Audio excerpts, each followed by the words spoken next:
Okay, so now we will be learning more about Fourier sine and cosine transform.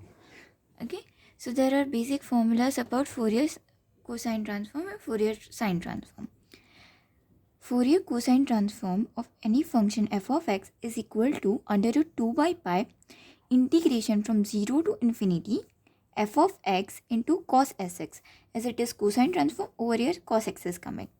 Okay, then in inverse cosine or Fourier cosine transform is just the f of means Fourier cosine transform into cos sx into dx. Okay, this both formula are very easy to remember. Just one thing that you need to remember is that in Fourier transform the limit is from minus infinity to infinity. Over here the limit is from 0 to infinity.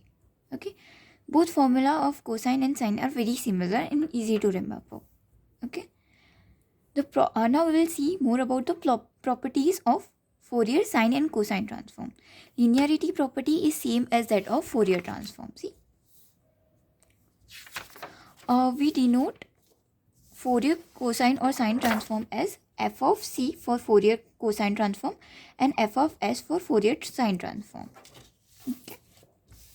See, Fourier sine transform of f of x into cos ax is 1 by 2 f of s plus a plus f of s minus a. If it is cos is there, then Fourier sine transform is only there. Okay. Similar to that of f of x into cos ax, Fourier cosine transform.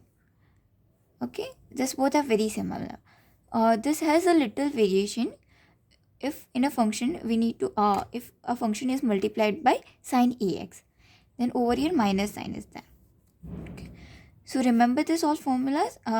This is similar to the change of scale property of Fourier cosine Fourier transform. Okay, 1 upon a f of s into s by a.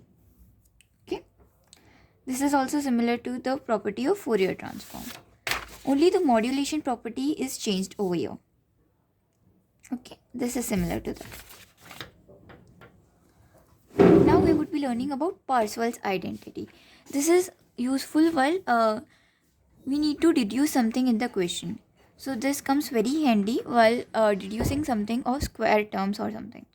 It says that integration from minus infinity to infinity of function f of x whole square into dx is equal to integration from minus infinity to infinity Fourier transform of the same function whole square into ds. Okay, this identity is useful while deducing something in the question. Okay. If you see a term of square, then you would get an idea about it. Now let us see some more properties about Fourier transform, and then we will solve some examples related to it to make the concept very clear. Okay, now what do you mean by self-reciprocal? If let us take f of x as our function. If the Fourier transform of f of x is written by f of s, capital F of s.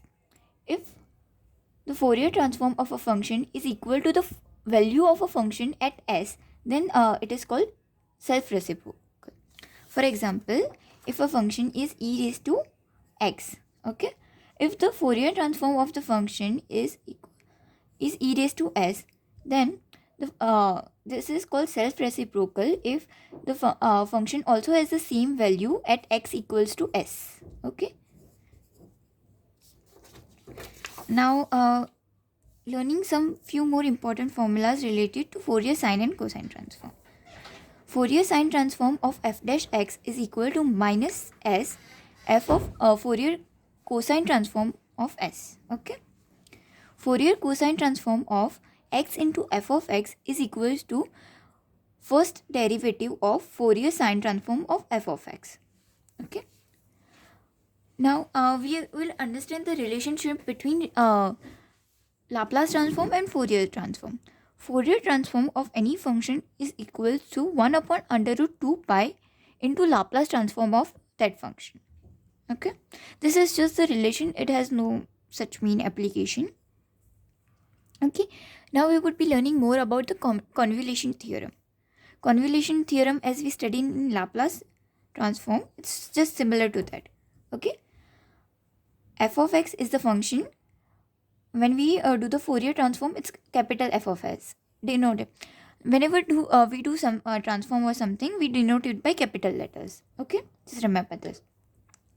So f of x into convolution g of x is equal to 1 upon under root 2 pi integration of from minus infinity to plus infinity g of t in f of t into g of x minus t. So instead of x, we need to write t, and instead of x over here, we need to write x minus t. Okay.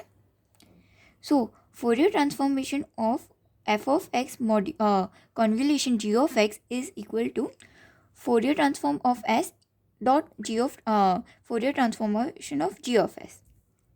So this could be very handy while solving inverse Fourier transform of two functions that are in multiplication. Okay. Also, sometimes it's good to remember some Fourier transformation that are readily used. And so Fourier transform of e power modular x is under root 2 by pi 1 upon 1 plus s square. This you could also derive from the mean formula, but it's like easier to remember it. Now we would continue with the application of Fourier transformation to solve PDE. Okay, but before that, you need to first remember some Fourier sine transform and cosine transform of the double derivative. Okay, so d square u by dx square, Fourier sine transform of this term is under root 2 by pi s of u of 0 comma t. U is the function. Okay, u of x comma t is the function, minus s square into us. Okay, Fourier transform of this function, Fourier sine transform of this function. Now fc of d square u by dx square is minus under root 2 by pi ux, means function value at 0 comma t. First derivative del u by del x at 0 comma t. Okay, minus s square into Fourier cosine transform of this function. Okay. Now Fourier transform of del square u by del x square is just simply minus s square into Fourier transform of this function. Fourier transform of this function is denoted by capital U. Okay. Fourier transform of simple del u by del t is del of capital U by del t. Capital U represent Fourier transformation of ux comma t. Okay. Now you would be confused as to which Fourier transformation to apply while solving PD. It generally depends upon the given condition. If it is given unbounded region is given, then you have to apply simple Fourier transform. If it is certain boundary conditions are given, then you need to choose accordingly Fourier sine transform or Fourier cosine transform. That completely depends upon the question and the condition given, which transformation to apply. Okay. Now we'll be solving certain example so as to clearly understand all the formulas.